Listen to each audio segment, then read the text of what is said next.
really from con years. Don't believe them.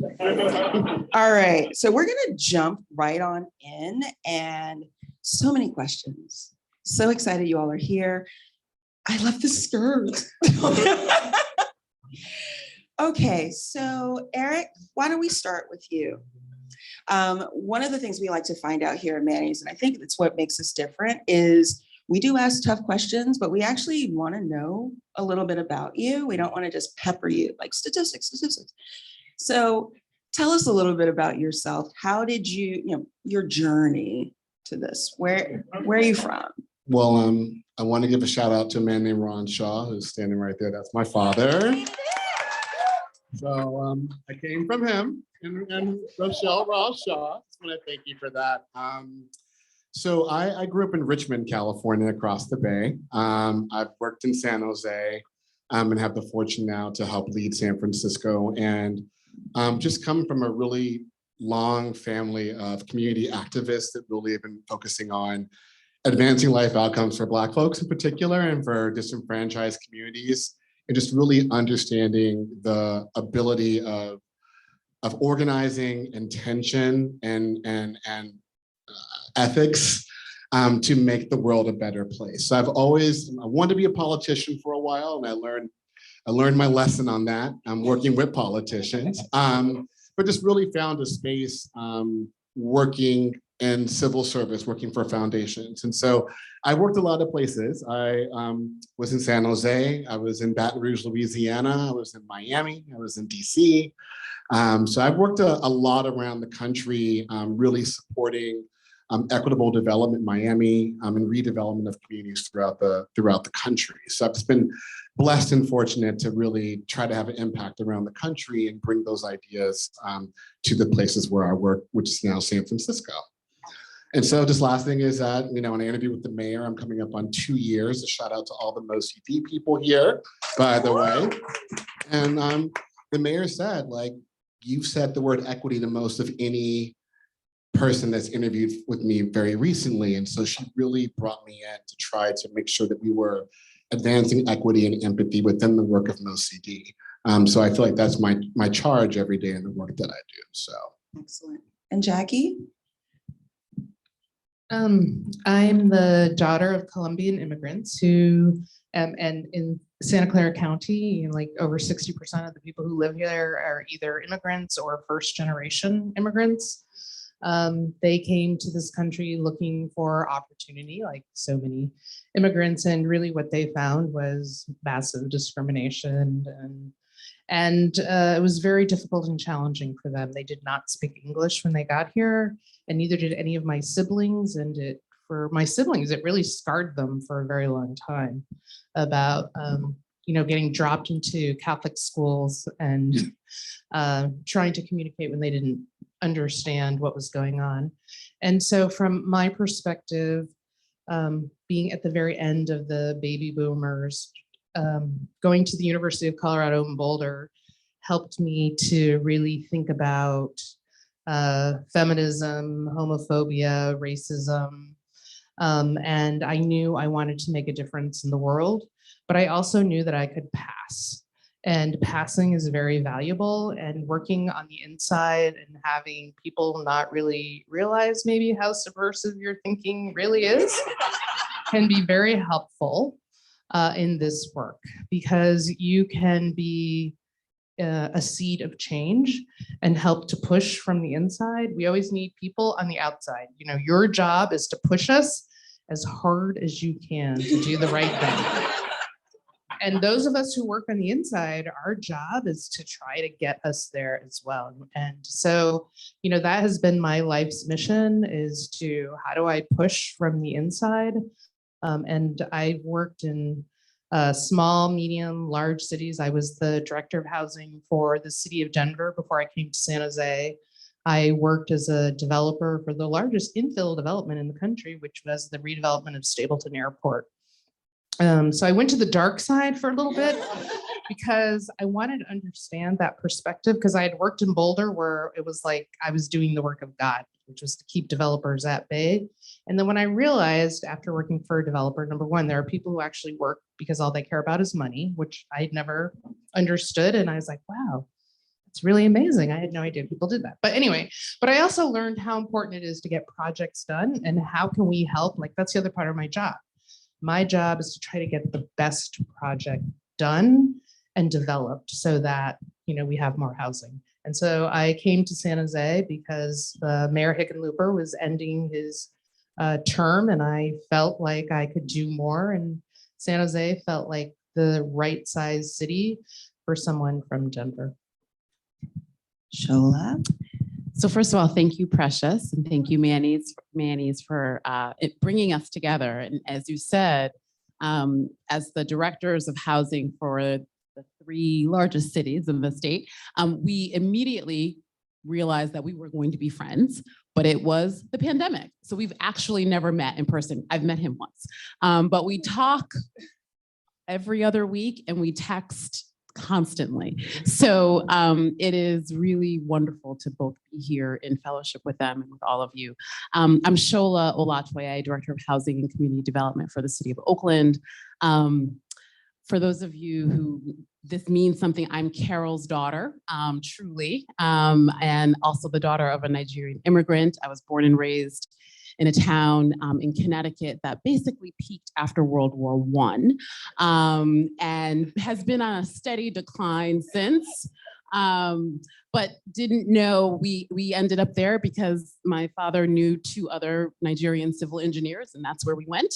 And so was raised there, and very much sort of the daughter of someone who is just that person in the community, right? Something's happening, she's organizing food and, you know, clothing. Someone needs a place to stay. There's someone sleeping in our basement. There's, you know, like it just was sort of part of my upbringing that you were here to be of service. And so, you know, but I was also the daughter of a Nigerian immigrant, and you can be a doctor, lawyer, or engineer, and that's just what it is. And so I was like, well, how about I be a professor? Will that like be okay? And so I'll go get a PhD in history. And he was like, okay, maybe. And so I sort of was about to graduate from Wesleyan or that senior year and starting to apply for Go West. Yeah, all right, Go West. You know, there's a whole Wesleyan thing, sorry.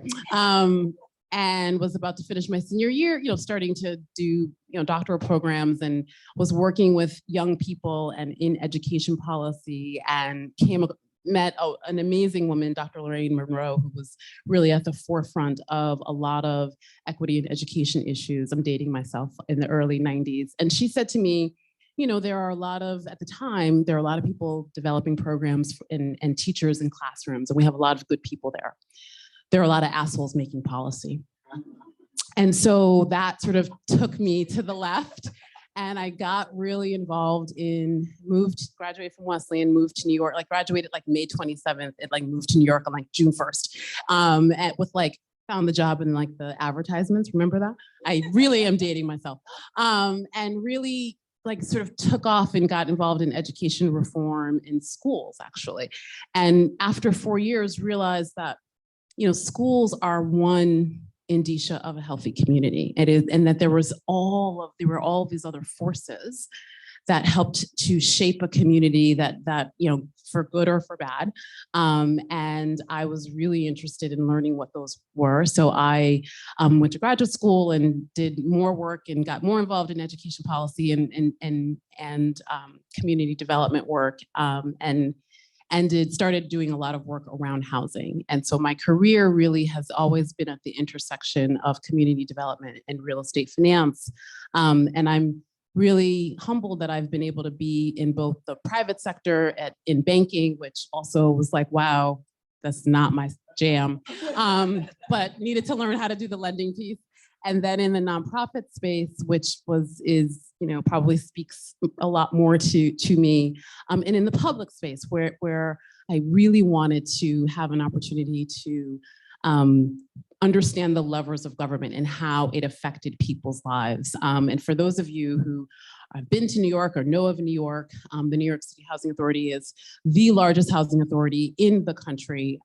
My grandmother actually lived in public housing. And so I remember as a child going to visit grandma in the projects, and it was scary. But once we got inside, it was fine because it was grandma's house. And, you know, 25, 30 years later, I was the CEO of the New York City Housing Authority. And there are lots of other things in between there, but it was a real opportunity to have a direct impact on people's lives and have an impact in community. And, you know, I have continued that work here in Oakland. Our family moved here right in the middle of the pandemic. And I started on February 11th, and then everything shut down 3 weeks later. And so learning a new city, taking the challenge from Mayor Libby Schaaf and the city leadership on trying to address, frankly, a crisis that I think kind of snuck up on them, and they hadn't sharpened the tools of the government to respond. So that's been my work over the last 2 years to try and help create an equitable and funded response that to a real challenge that will not be solved by one city alone. So thank you. Wow. I have so many questions. Okay, and my mother is Liberian. Yoruba? Yoruba. What? Okay, sorry. She's Peru. Okay, so you all, this is clearly a calling. All of you gave us very different but unique routes to what you're doing now, but clearly the commitment to community, the commitment to equity isn't just a new catchphrase, which is really awesome. I want to kind of pivot a little bit and talk about, you know, the day-to-day. What are, and I'll start with you, Jacky, do you even have, like, what are your top 3 sort of priorities as Director of Housing in San Jose? Well, the number 1 priority in San Jose right now is ending homelessness. You know, the pandemic has made homelessness it made it visual. You know, from my perspective, when we all went inside, our unhoused residents took residence on the streets that we no longer were on anymore. And so they took over public spaces that were no longer being used. And so in San Jose, that was this huge shock, although, you know, according to our homeless census count, we have about 6,000 people on our street on any given night. One of the things that I'm really proud of, though, is in San Jose, we work collaboratively. I'm not one of those type of people who wants to hold all the power as the director, but, you know, the most effective way, the only way we can be effective is in collaboration.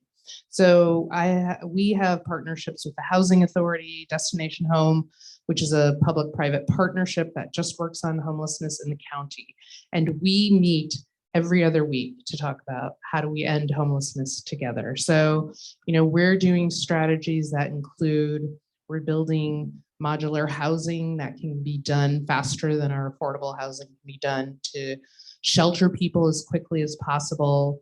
We're investing more. I mean, we did the first permanent supportive housing development when I became the director of housing for San Jose, and that was 4 or 5 years ago.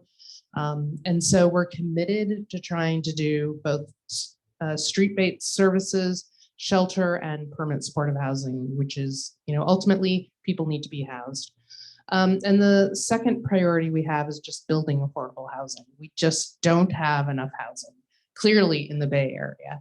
And so we need to be faster, smarter, and as a city government, we need to get projects done and through our system as quickly as possible so that we can increase the supply. And then the priority for me, though we don't really talk about it that much in San Jose, although we're beginning to talk about it in terms of the recovery, is all about community and neighborhoods, and specifically the neighborhoods in San Jose that have been left behind, that are traditionally our neighborhoods that have high concentration of Latinos and Vietnamese people that are just continually underrepresented, have been left out, and not have been given the same opportunities. And so I'm really committed on how do we really create opportunities for equity and inclusion in San Jose, which, we're behind the rest of the area because we couldn't even have this conversation, sadly. 4 years ago, our city council said, no, we're not going to talk about San Jose is the most diverse community. We are predominantly people of color. And so we don't need to talk about that. And then George Floyd happened. And so suddenly now we're talking about it, which is all good.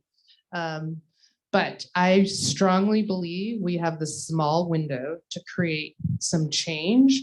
And so that means we have to do as much as possible. And I am trying to fight as hard as possible to get as much done now while it's still part of our conversation, because I'm not sure how long that conversation will continue. Again, so many questions, you guys. So Eric, we were talking earlier about how San Francisco in a lot of ways kind of sucks all the oxygen out of the conversation. So now putting you on the spot. We hear a lot about the ridiculousness of pricing in the Bay Area and so on. And I think you had said that programs here, I might qualify for affordable housing, which is wild. And so You live in Oakland though, right? I do live in Oakland, so Okay, maybe well, I talk know. to Shawla. Yeah. Hey, Shawla. Hey, girl. Hey, what's up? I come to San Francisco. We're we need some more oversubscribed. Black people. We have long waiting lists. That's Sorry. cold-blooded. We can reject already, but So- no, I'm sorry. So tell me a bit, like with all of the challenges that you all are facing, but particularly here in San Francisco, what is your vision for housing in the city? Well, I mean, the vision is Mayor Breed's, and I'm just fortunate to be the agent of that. But I think there's been a shift, and I think emergency rental assistance highlighted this. And I think even me looking for housing myself when I moved in the pandemic, I was like, wow, what? I need a letter to credit this, and 4 references. It was a lot even to try to navigate this system. But I think the key thing, and I see my communications team here, really is it's about accessibility, right? That these programs, for regardless of income, people don't know about them, and we try really hard to tell that story. I think some people think they're richer than they actually are. And that but just quite honestly, for ERAP, emergency rental assistance, and UGO was, if you made $100,000 a year, you qualified for emergency rental assistance, right? And so I think for very low income people, making sure they have the services to connect to housing, including we have resources to help you move in, we have resources for down payment assistance. We have so much, and trying to get that story out that we're a city that's here for you. We understand the challenge of living in San Francisco, and we're willing to invest in you being here. And that's a really hard story to tell because it gets down to units and AMI. It gets very technical very fast. It gets very advocacy serial very fast in some instances. And so just trying to really center the conversation around people, opportunity, access is, I think, the main goal, I think, right now. I will also just mention that we try to humanize it in our office. And, Mayor Breed had a roommate until she became the mayor. You know what I mean? That just tells you something. The Mayor Breed came from public housing.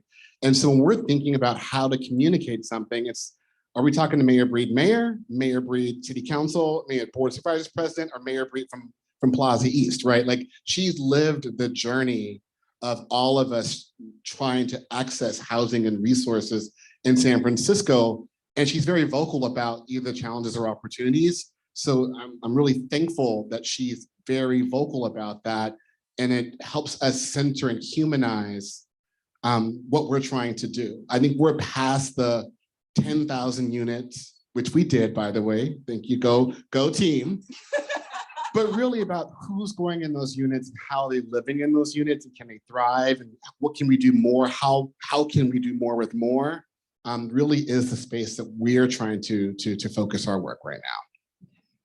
And so Shola, one of the things Eric touched on, and you actually mentioned in your response to the first question, it's clear to me that it's really important to have the mayor, as well as other departments, backing you up. So talk to us a little bit about your dynamic with Mayor Libby, Mayor Schaaf, how that works, and how involved is her office in your work?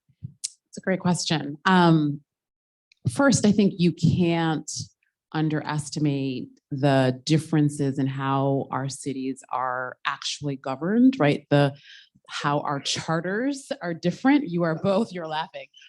He's like former Oakland employee over there. Right? Like city, you are both the city and the county, right? The ability for you all to declare an emergency, and the ability for you to, you have a health department, right? Like Oakland doesn't have that, right? Both part because of the structures of government, right? So a big learning for me as a newcomer, as a New Yorker, where we are very comfortable with executive power,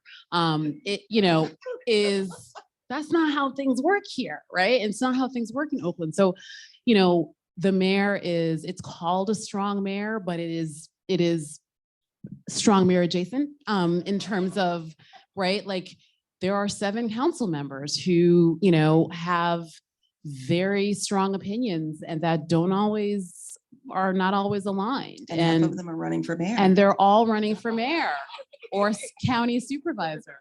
And then you have a city administrator who I actually report to, who's actually the person who, can hire and fire agency directors. And that person ostensibly should be the driving force around executing the policy recommendations that come from the elected body. So it's sort of like everyone is in charge. And so it is a challenge. It is a challenge. And I think, and maybe unlike San Jose, Oakland has this amazingly rich history of protest and activism, that is with us, right? It's not in history books. Like one of our largest Black developers in the city is a former Black Panther, or is a Black Panther, right? Like Elaine Brown, she would love. Are you serious? Right. So I mean, there are, that history is our reality, right? For a lot of people. I think one of the challenges for that is how to manage and govern in a context of constantly changing priorities, very little resources. Again, going back to the structural challenges, we do not have the money of San Francisco, okay? And so when we are, and I always, a big part of what I spent the first year doing was trying to kind of shed light on, okay, here are the resources that we have to address all things housing. Here's actually where your resources have gone. Here are the projects that they've gone to fund. And we will have $12 million July 1 for all things affordable housing in the city of Oakland. $12 million. And there were 4,700 homeless folks on the streets in 2019. We think that's now at about maybe 6,000. So a big part, so you asked about priorities, obviously homelessness. Another priority and a charge from the mayor and the city administrator to me was, we have to resource this need, right? So how do we do that? So making the case for what I'm, very excited will be hopefully a voter issuance bond, which is how we fund affordable housing. And frankly, that's just one part of it. As my colleagues know, then we got to go to the state. Then we have, so there's a very complicated sort of layering, to say the least, process. But, I think ending homelessness, funding the city to address that need. And then something that we haven't talked about so much is just sort of innovation in government. Like I'm a data geek, I love it, and just have really wanted to create a space within government for people to bring in technology and open source data and figure out new ways to address these problems that frankly have been with us for generations, right? It feels unique right now because of the specialness of the pandemic. And so I spent a lot of time with my team and with thought leaders and folks about, how to leverage the funds we do have, right? There's a statewide program that, all of us have taken advantage of called Home Key, which was like, you know what, we should buy those hotels and make them like permanent housing, right? So we're like, yes, we'll do it, and we brought on, 168 units within 9 months, unheard of, right? Unheard of before. And also like Oakland was like, can we do that? I was like, yes, we can do it. Don't worry. I play a lawyer on TV. I will do it, right? And we just kind of giving Oakland like the courage to like take on some things that, oftentimes I think we sort of look back or look around and other people are doing it. And I think a big part of, I hope my sort of, work is, developing a team and a group of folks that like, we can take these challenges on. We need money, but we can take these challenges on. Excellent. So did you? But Precious, can I just note real quick, it's not a competition. It's how do you do it? We bought 2 hotels first and we're like, here goes our loan agreements. Here's the advocacy letter that we wrote. That part of our collaboration is trying to make sure that we're not seen as fighting for the pie. Right. Because also we have different utensils, a knife, a fork, and a spoon. Let's be quite honest about that. But also organizing against LA. Let's be quite honest about that, right? There are some cities to the south that are full of haters, and but mobilizing and educating and making very clear that the really clear personal social justice and housing justice space that we take is not usurped by a score, a tiebreaker. That is not, the fact that we did do a bond first in San Francisco and we have housing in the pipeline. We shouldn't be penalized for that because we did it first. Thank you, LA, for doing it later on. But now that you're catching up, you shouldn't slow me down. Yeah, the thing I want to say that's kind of unique about this group is having worked with your predecessors, I had to get another agency to like call the meeting and have us all come because there was all this like, why should we get together? Why does San Francisco want to meet with San Jose and Oakland? And like they had to create the space. And so I remember when you got hired, I was like, okay, well, I'll call, this third party and get us together. And you said, what? We don't need a third party. I'll just organize the meetings. I was like, gosh, that is just so refreshing to have colleagues, again, who are working cooperatively. We do not have to fight. The fight should not be within the Bay Area. We need to be working regionally, because if you don't solve your problem, some people just hang, they're just going to keep moving on, to the next city, to Oakland, to San Jose. So collectively addressing these issues makes more sense. And so while sometimes, I won't speak for Oakland, but I'll say in San Jose, obviously sometimes we're like, San Francisco, they have all the money, everybody listens to them. But I think it is very refreshing to have both of you here now. And again, just willing to work together with this regional hat as well. And I would just say, let's use that, right? Like I'll talk to Eric and be like, we need you and Mary Bree to say, because I think, and that's okay. And we have sort of that relationship where maybe something that is really important to Oakland, maybe not as sort of prime, but, isn't a conflict. But yet there's power in the three of us sort of having a statement on it. And that's been a really wonderful change. So you all have naturally flowed into my next area of concern, which is around regional cooperation. Like you all are on a text thread and you're checking in and you're looking out for each other. And the Kiki is super cute. But what's happening, I guess, more formally? Like talking about the battle against LA, is the Bay Area working together, with the state, because the state is so involved, the federal government is so involved, or are we still at the beginning of that conversation?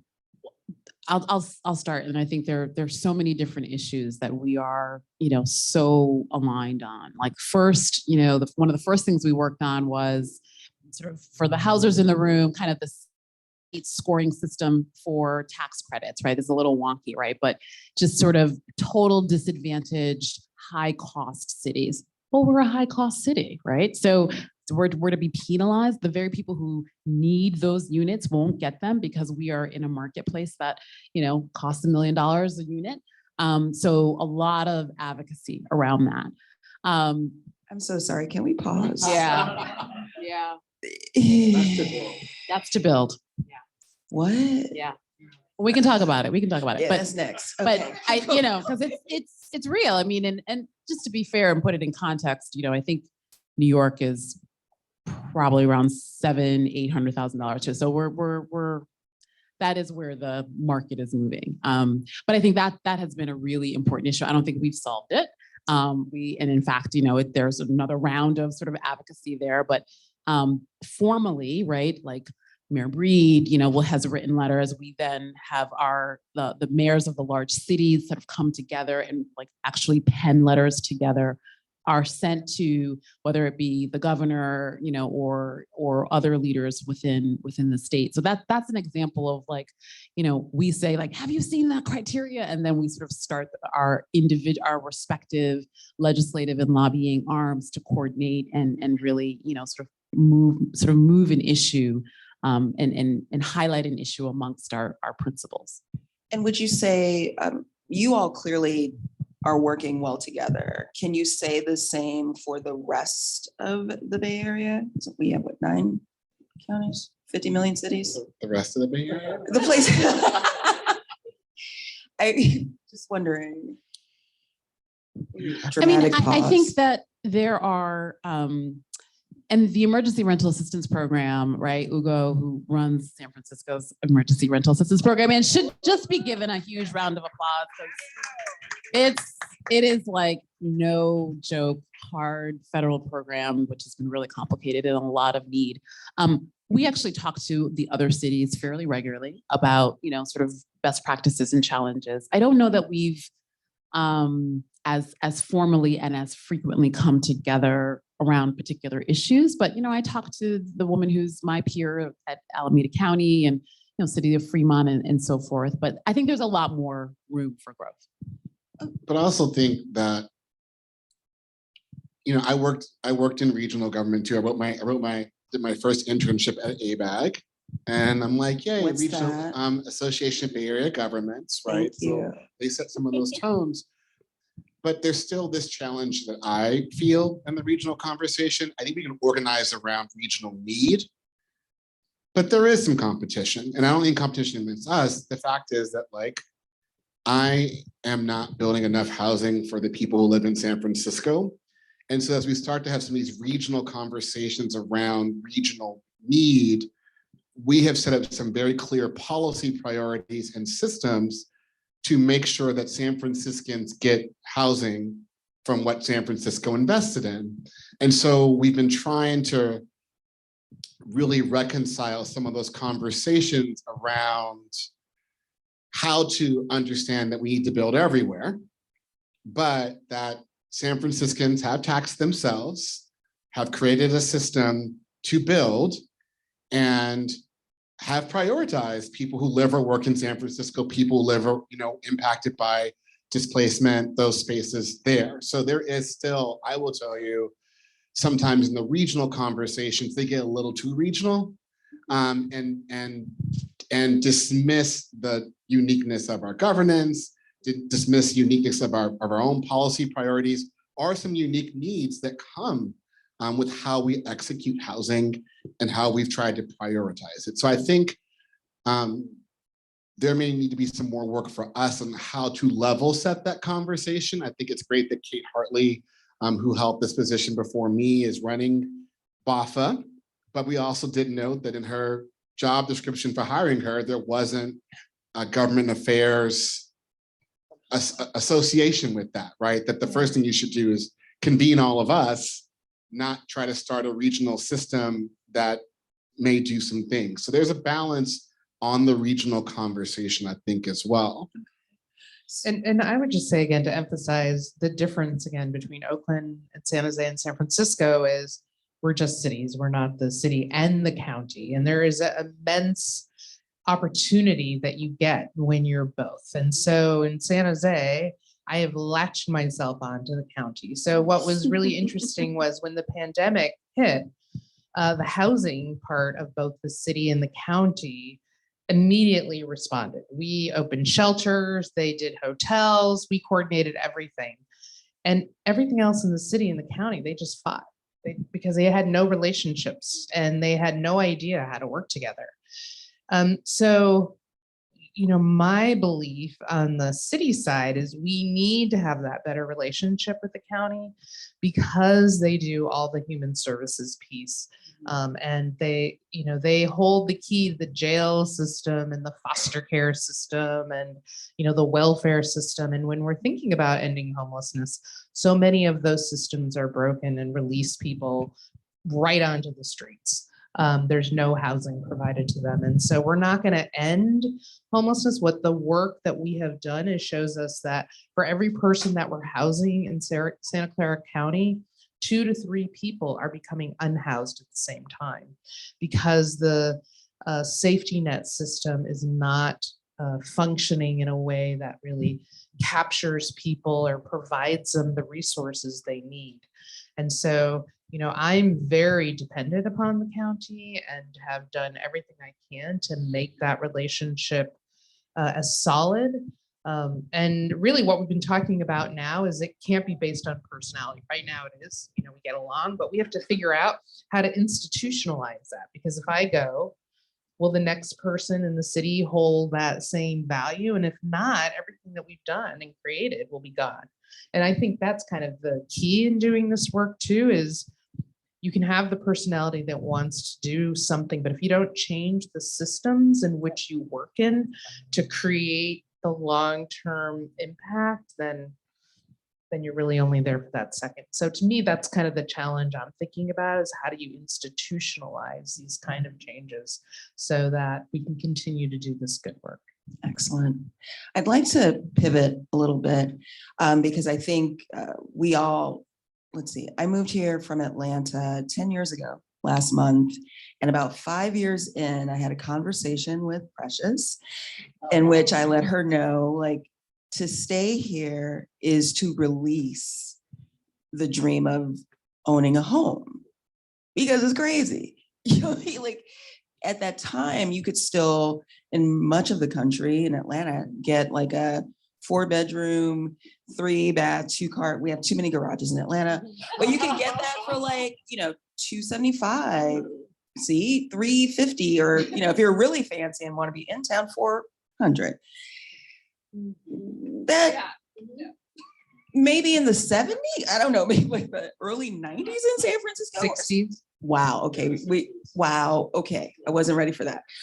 But let's talk about this crisis, because it is really stunning to hear that people who are arguably well employed, bringing in a 6-figure salary, are in that realm. Like, how do you all navigate that issue? I mean, certainly we know the top priority is homelessness, but there's a huge contingent of the community that's in the same bubble that I'm in. How do you all navigate? Quiet on the stage, quiet. We give a lot of money, to be quite honest. I need some. I want a house. Do you live in Oakland? Do you live in San I Francisco? I'm can saying have that. conversations with Oakland. Well, look at, I think that there's 2 spaces right now. And it's a challenge. We need to decouple sort of housing equity and economic opportunity, right? Just quite honestly, because I'm happy folks are making money off of buying their property, but it creates a real challenge where we are going to get to, we're at $1.6 million for a place in San Francisco, right? And you usually feel bad. You're kind of like, geez, that's all you can afford. Yeah, I know. It's pretty nice. It's not a Sorry. studio.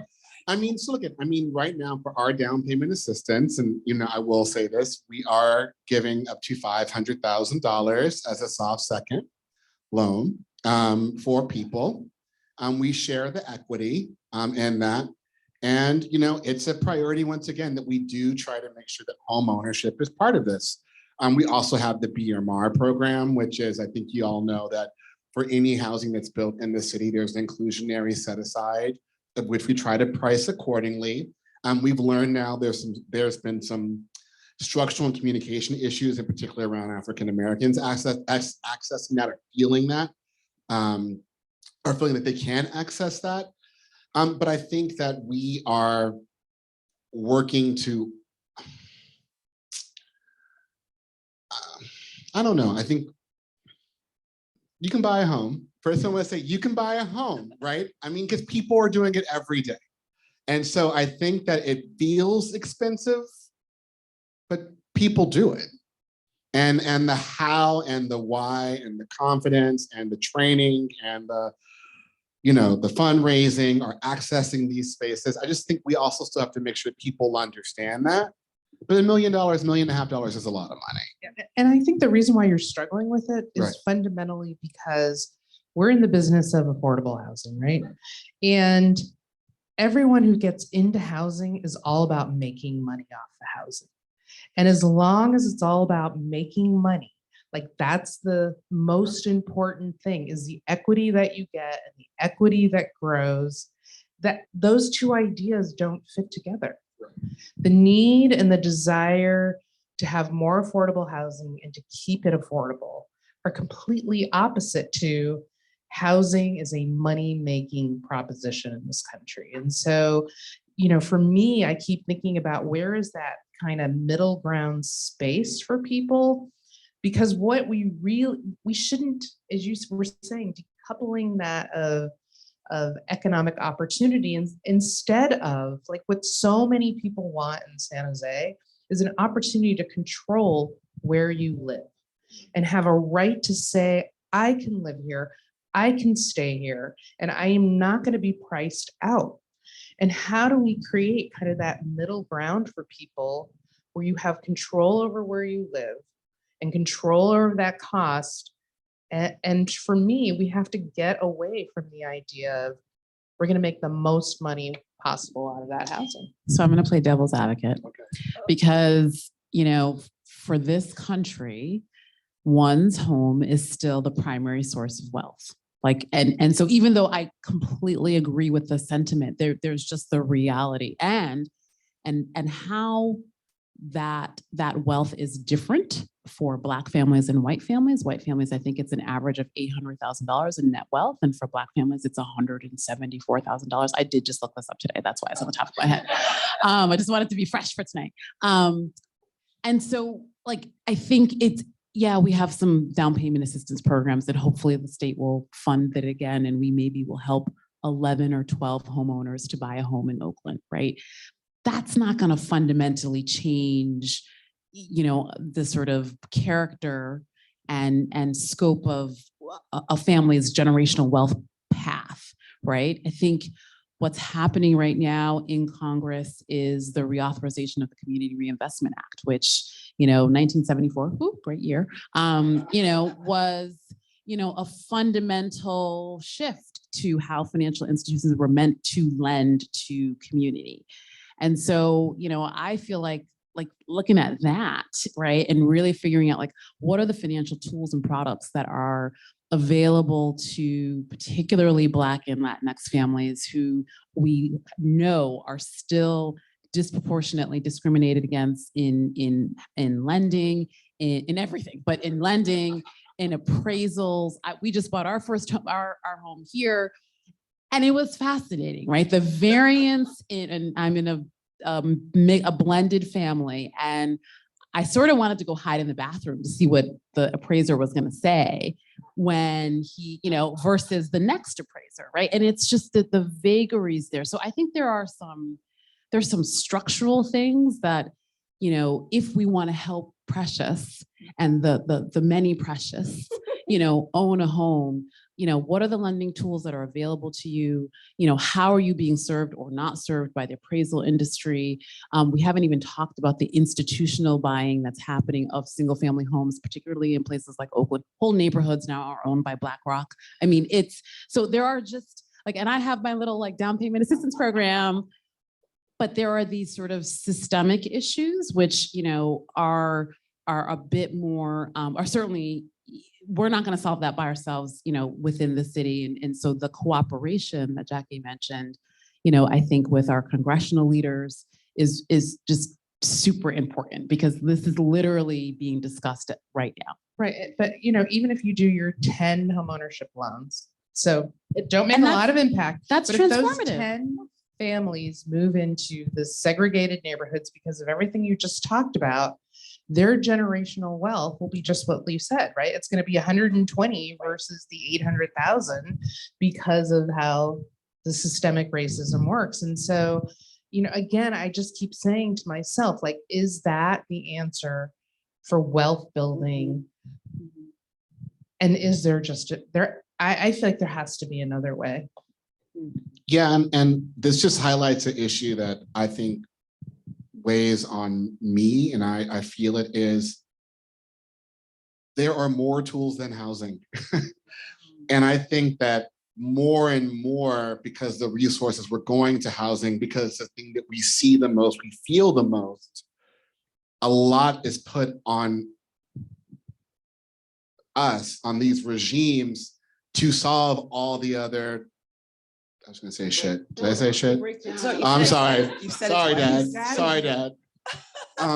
But to solve all these other spaces, right? That like there's more and more being added. And this is what we feel the pressure from our board of supervisors around.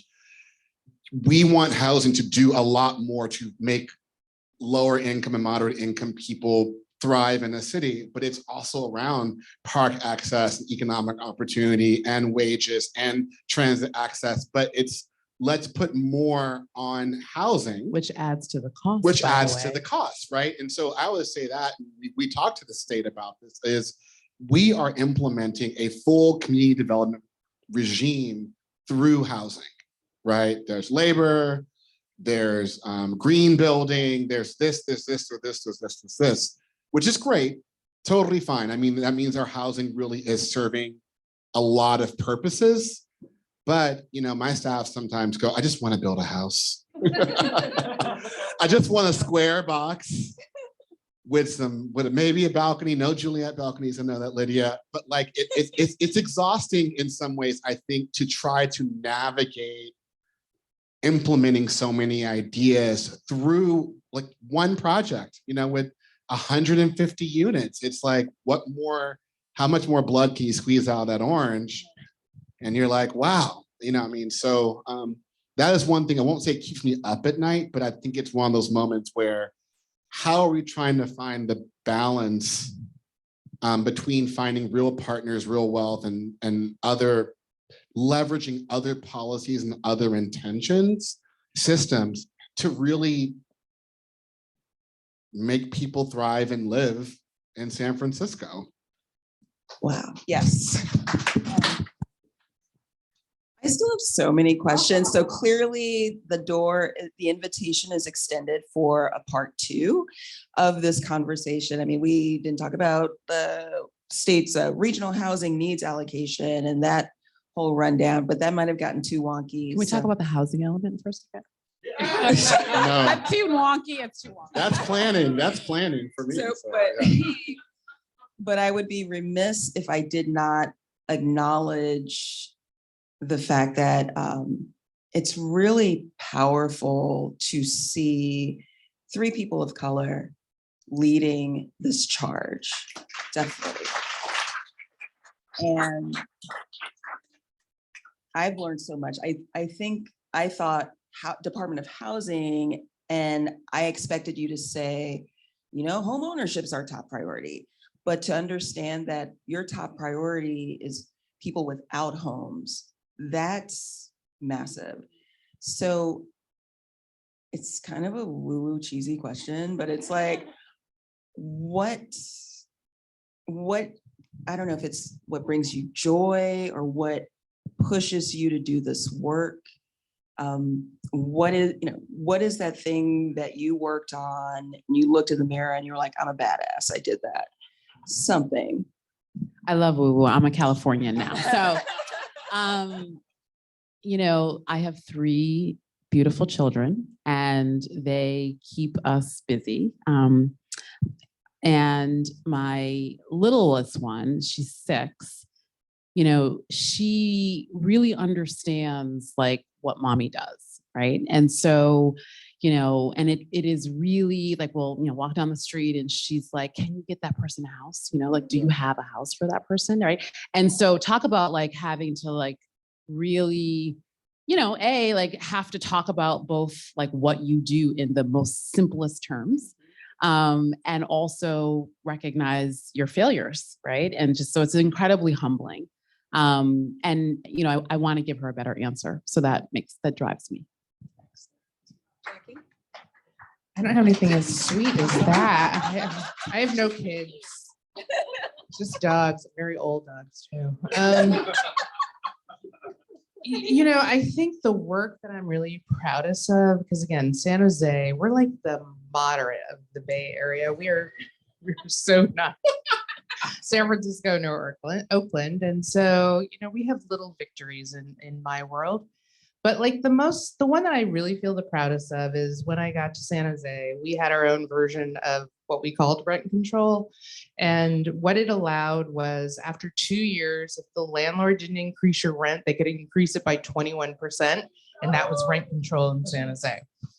So we finally had, so one of the most important things you all can do is vote for people that are progressive, that care about these policies, because that's what we need in order to do our work. But so we finally had a council when I became the director to relook at San Jose's rent control. And so it was, I think it's the hardest battle. And I've been doing housing for 30 years.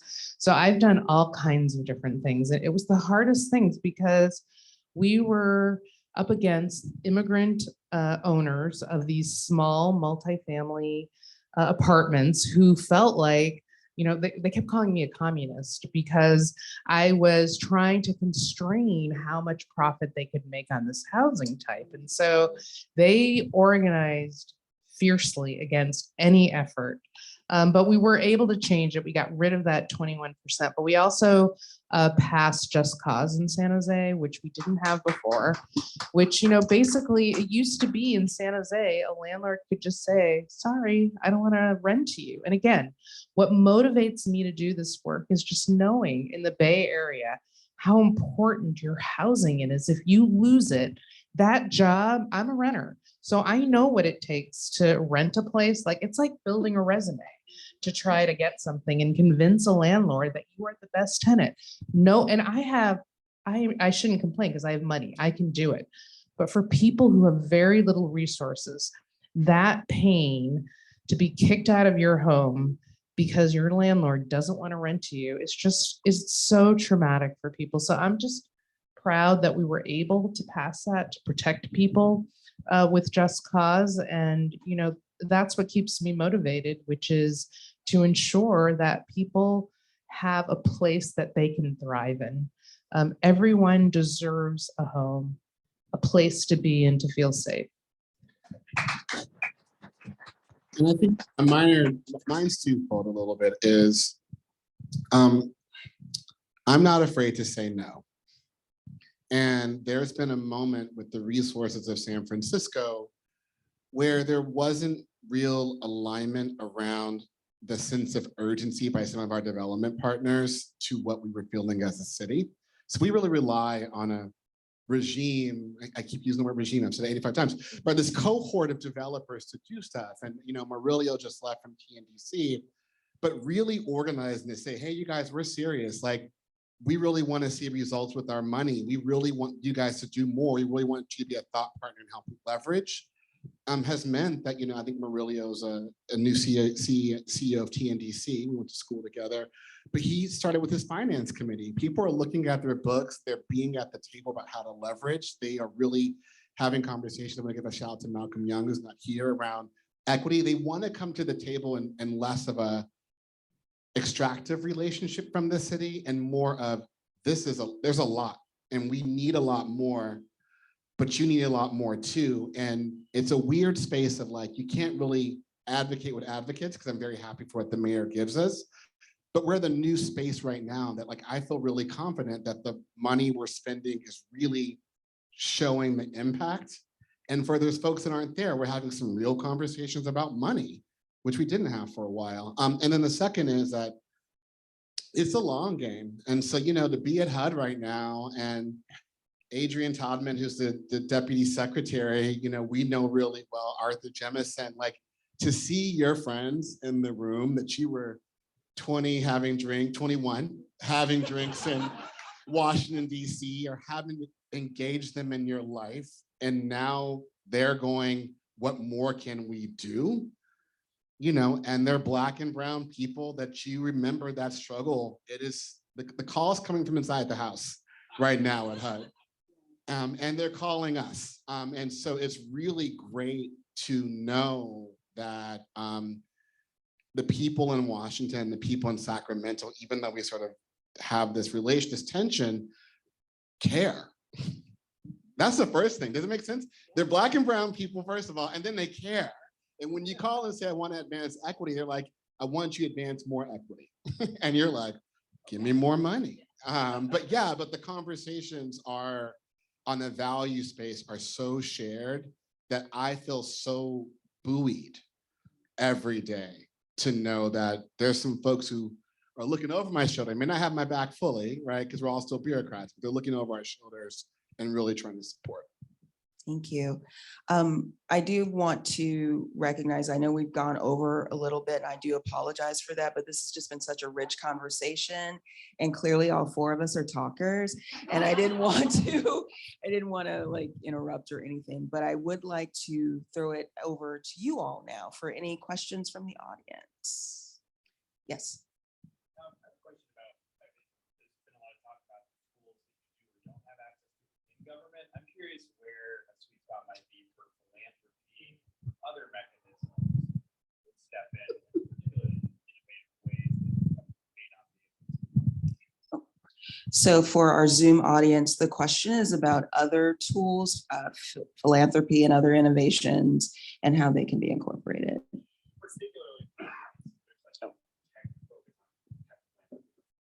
I love philanthropy. It's great. Come to Oakland. So You know her? Philanthropy? we love You can hang out with her at the bar. We love it. Here's what I would say is you should listen to what the city and the partners are telling you in terms of the type of capital that we need. They're so, I get the press releases, this fund and that fund, and then I go and I say, who's using this money? Because it's not the actual type of capital that we need to build the type of units that we have. And so I think, it's I get it, people have shareholders and, et cetera. And, you may not get that 6 or 7% IRR, right? Like, and so if you're gonna be in philanthropy, right? Yeah, and I would also say, we have been successful in Santa Clara County of attracting philanthropy to also help us with innovation and to help us to, as a bureaucrat, sometimes I do get stuck in the weeds or it's hard for me to move fast. And if philanthropy can find a way to help us to solve problems that we're stuck in, philanthropy can be a funder of more thought leaders who can help us to in these more challenging, like how do we keep in San Jose, if I hit that $1 million per home cost, that's going to be the end of me. So we need to drive the cost of building affordable housing down. It is just completely unacceptable that it is that high. We will lose the voters, we will lose support, and we need help figuring out how do we get that cost down. And I just think there needs to be a recognition that we are innovative, that the sort of philanthropy narrative has been one of, well, let's just fix that broken system versus, how have you rubbed two wooden nickels together to get stuff done? You know what I mean? There isn't that lifting up in a way of how have you managed so far with the task being so huge.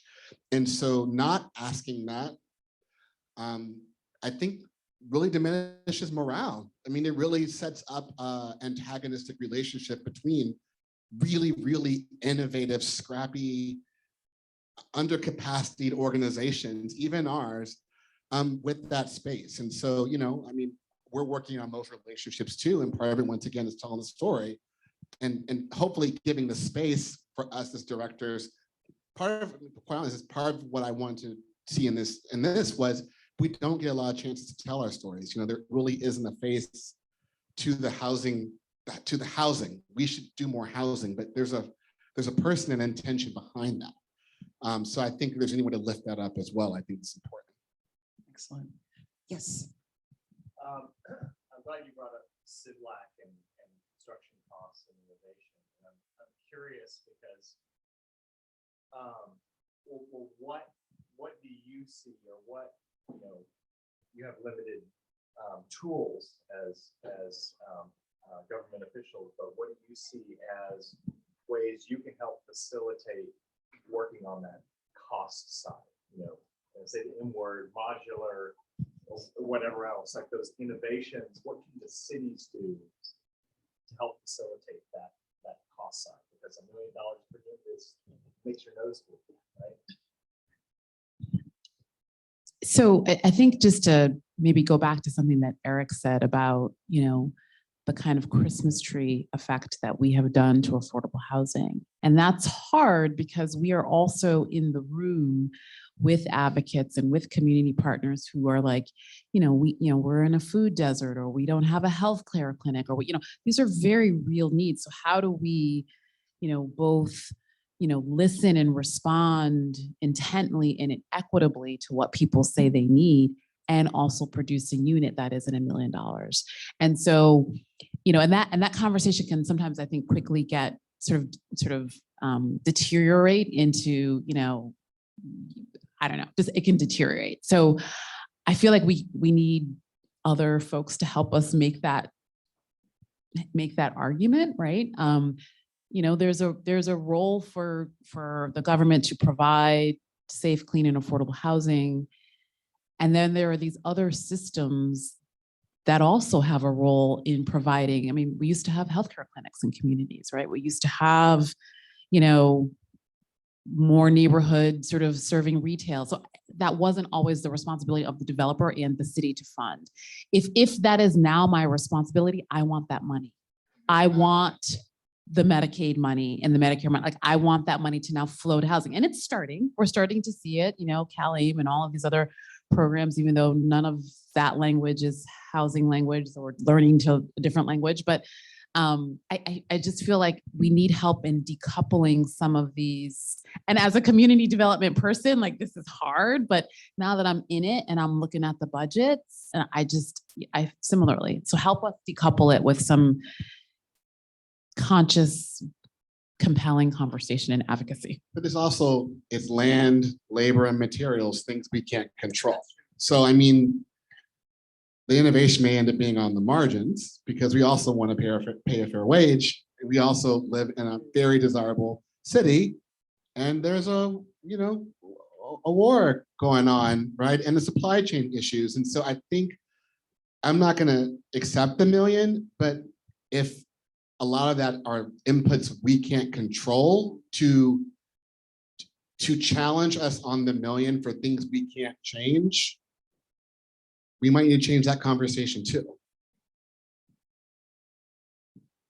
It's hard though, right? Because so hard. Housing, I'm like, because if, my frame of reference, I will say is New York, but like the portfolio that I managed, NYCHA represented 5% of the city's residential buildings, right? And so if you could address climate change by like painting roofs red, painting roofs white and doing all of this sort of climate work.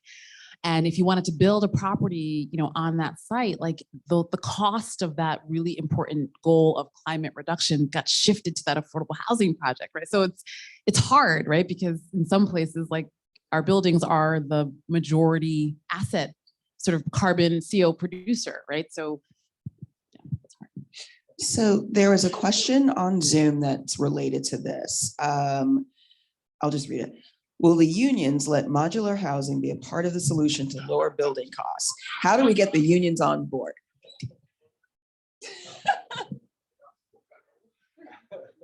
Or we can go. No, I mean, I don't speak for the unions. Yeah, I mean, to me, that's just been very disheartening, frankly, to see this struggle between the affordable housing community and the unions. And the fact that it has just literally stalled on the state level, because we have so many shared values, and yet we can't seem to find a way forward. It sounds like it's beginning to move, but we need people who are willing to engage in the conversation, and we all have to give something.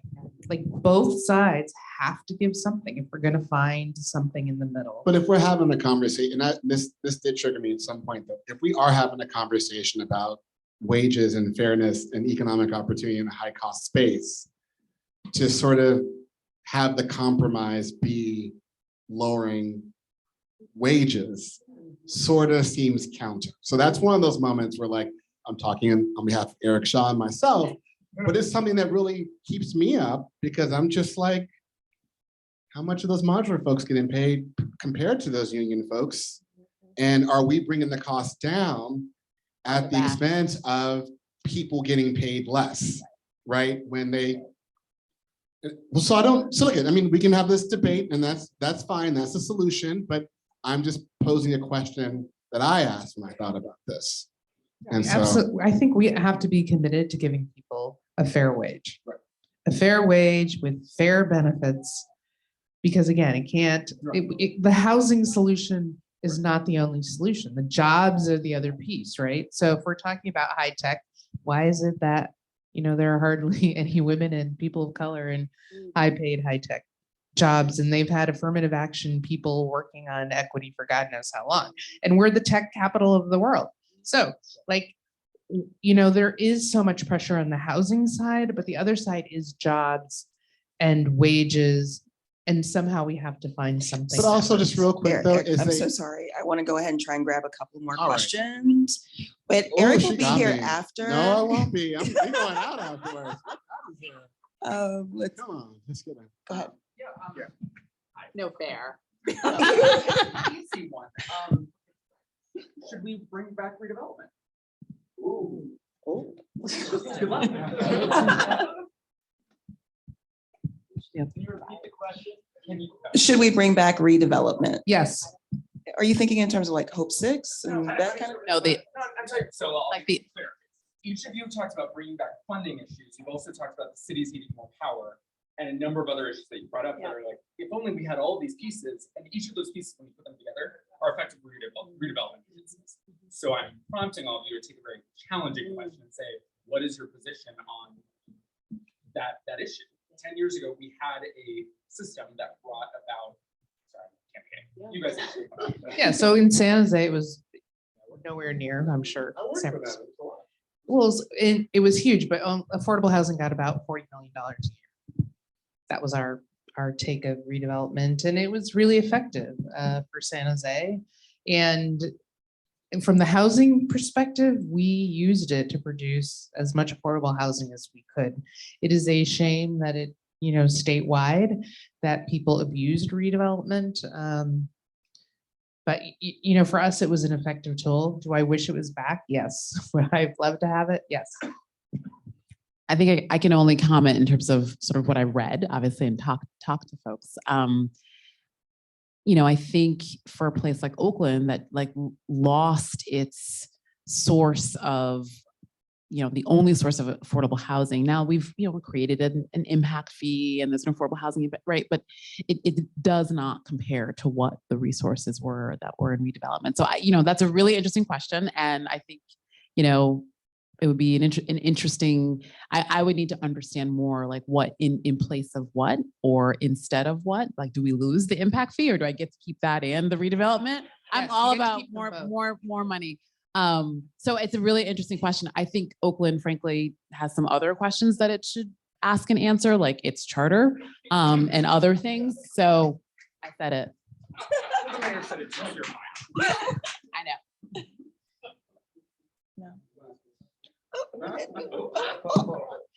Okay. No, did you have it? No. Okay, you're abstaining. There's a whole conversation happening here that I I just don't want to make it understand. official. Eric is abstaining from responding to I a think question. they answered it great. Thank you. Thank you. All right, so gentleman in the back, is that a Kango hat or just a bucket? Okay, sorry, I think I just aged myself. I remember LL Cool J, the good days, the good days. You will be our closing question tonight.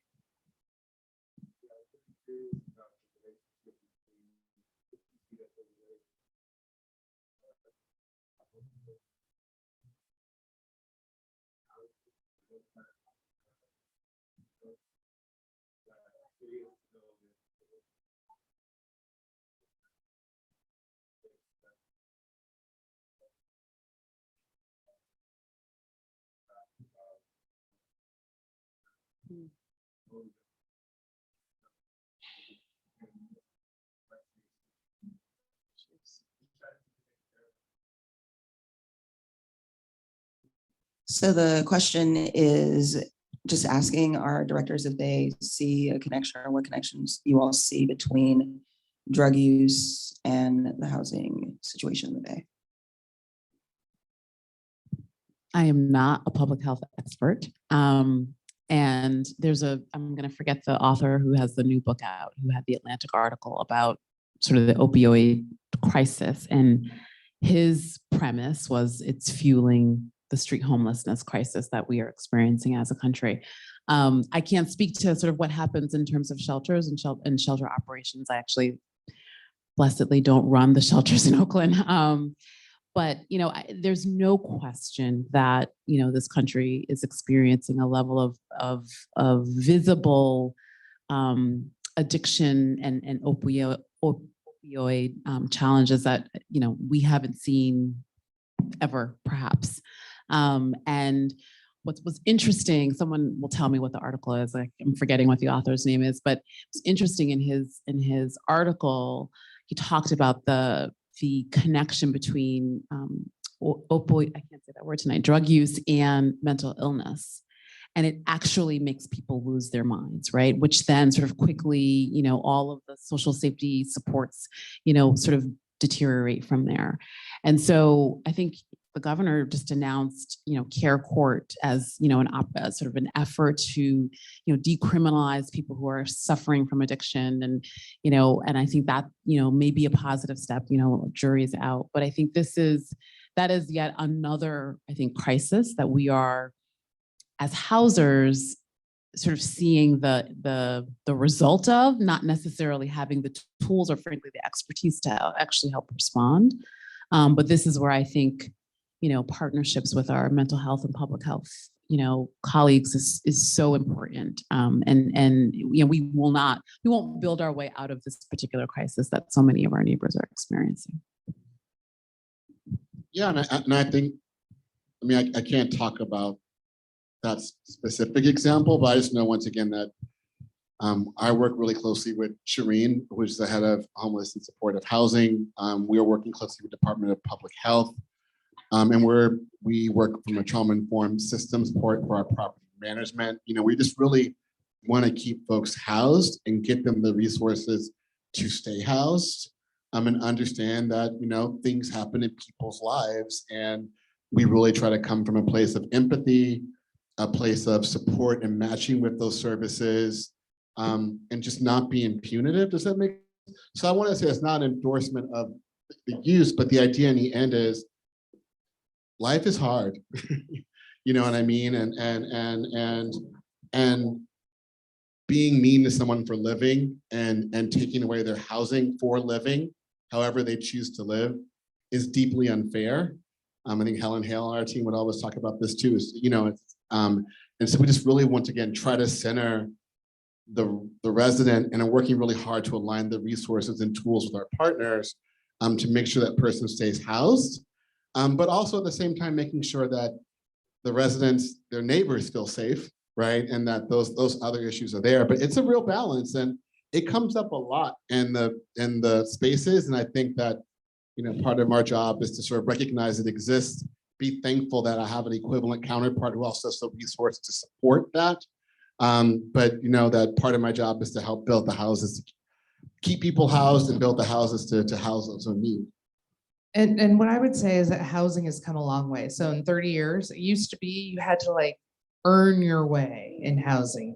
You'd go into a shelter, and if you behaved well, then you got transitional housing. And if you behaved well, then you got into an apartment. And we've totally blown that apart. So most programs, the state, how they fund is it's a housing first approach, which says you get the opportunity for housing, you follow the rules of whatever living in an apartment is, whether you take drugs or not. But what the research shows is that when people get into safe places, they are more likely to seek treatment and to deal with whatever issues they are because they're stable and they have safety. And that's like the first step towards healing. So living on the streets, it's really hard to have that safe space and to start healing. And so in the housing, we have moved far from being punitive and taking away what is most precious to people, which is having a place to be. Excellent. All right, Eric, Jacky, and shawla. Thank you all. Thank you, everyone. Just a couple of closing things. First off, we are doing the socials. So if you took any pictures, want to share any thoughts, want to tweet about it, we invite and encourage that. Please just tag us. We are welcome to Manny's on all social platforms. I want to tell you about some events that we have coming up that we're really excited about. We're kind of going back to our national view of things. On Thursday, it's still tentative, but we are manifesting, so excited, so fired up for the confirmation and swearing in of Ketanji Brown Jackson. Yes, that is going to be awesome. I have ordered champagne, good stuff, for our party and celebration. We have that scheduled for Thursday, but of course, we are trying to follow along with the timeline from the administration, but please do come and join us because we need to party and celebrate this woman. And she's about to do a lot, the Lord's work, as my grandfather would say. And next week we have a really cool, for lack of a better term, double hitter, Senator Cory Booker, who, yes, round of applause. The fact that he found joy and brought us back to the significance of what Judge Jackson, I should say, is doing, huge. He's a rock star now. And he's coming to the Bay. He's going to be here at Manny's on Tuesday for a conversation with his former campaign manager about how we win, talking about strategies that work to get Democratic progressive candidates into office. We've got to come up with a new playbook because, stuff changes by the nanosecond. Then the next day, he's returning for an event with Senator Kirsten Gillibrand from New York. They are going to be here in this space, mingling, having a couple of nibbles, and in conversation with us here on the stage. So you don't want to miss either of those. It has just been a pleasure